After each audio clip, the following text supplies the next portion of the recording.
Assalamualaikum warahmatullahi wabarakatuh. Perkenalkan, nama saya Tantri Sudawati dengan NIM 2205040066. Di sini saya akan menjawab soal UTS mata kuliah Hukum Islam.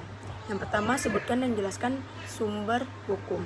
Sumber hukum dalam Islam digolongkan menjadi 3, yaitu Al-Quran, hadis, dan ijtihad. Al-Quran merupakan sumber pertama hukum Islam yang membuat paduan kehidupan manusia. Adapun hadis merupakan sumber hukum Islam setelah Al-Quran yang berisi perkataan, perbuatan, dan ketetapan Nabi Muhammad SAW. Sementara itu, ijtihad memiliki kedudukan sebagai sumber hukum Islam ketiga setelah Al-Quran dan hadis. Ijtihad digunakan untuk menetapkan suatu hukum Islam yang belum disebutkan secara tegas dalam Al-Quran dan hadis. Akan tetapi harus memenuhi kaidah berijtihad dan tidak boleh bertentangan dengan Al-Quran dan hadis. Yang kedua, jelaskan lingkup kajian yang dipelajari dalam hukum Islam. Adapun pengertian dari hukum Islam dibagi menjadi 2, yaitu pertama, hukum ibadah adalah hukum yang mengatur hubungan manusia dengan Tuhan, yaitu iman, sholat, zakat, puasa, dan haji. Dan yang kedua, hukum kemasyarakatan, yaitu hukum yang mengatur hubungan manusia dengan sesamanya yang memuat muamalah, munakahat, dan ukubat.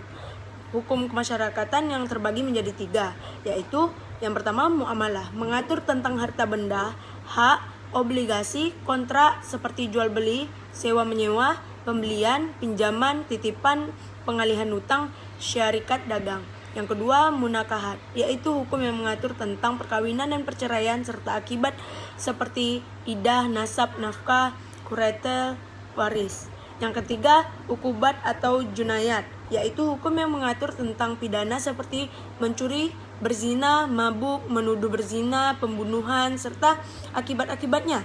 Selain bagian-bagian tersebut, ada bagian lain, yaitu muhasamat, adalah hukum yang mengatur tentang peradilan, pengaduan, dan pembuktian, yaitu hal-hal yang berkaitan dengan hukum acara perdata dan hukum acara pidana. B. Syiar adalah hukum yang mengatur mengenai urusan jihad dan atau perang harta, rampasan orang, rampasan perang, perdamaian berhubungan dengan agama lain dan negara lain. Yang C.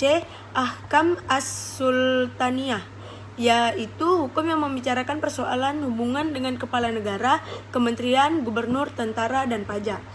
Yang ketiga, jelaskan dasar hukum atau aturan tentang perkawinan, wakaf, perbankan, dan zakat. Yang pertama, perkawinan.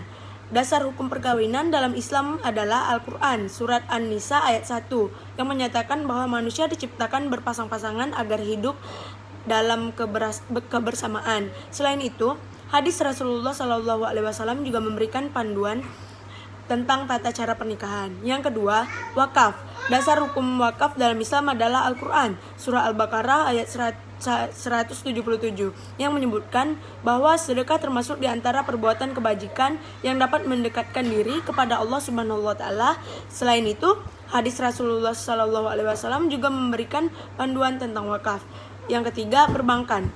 Dasar hukum perbankan dalam Islam adalah prinsip-prinsip syariah yang bertujuan untuk menghindari riba atau bunga yang dianggap haram dalam Islam. Prinsip-prinsip tersebut meliputi prinsip keadilan, berbagai risiko, transparansi, dan kehati-hatian. Selain itu, terdapat pula beberapa ayat Al-Quran dan hadis yang mengatur tentang transaksi keuangan dan perdagangan.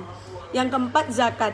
Dasar hukum zakat dalam Islam adalah Al-Quran, surah Al-Baqarah ayat 177, yang menyatakan bahwa zakat termasuk di antara perbuatan kebajikan yang dapat mendekatkan diri kepada Allah SWT. Selain itu, terdapat pula beberapa ayat Al-Quran dan hadis yang mengatur tentang zakat, seperti penghitungan nisab dan jenis-jenis harta yang dikenakan zakat.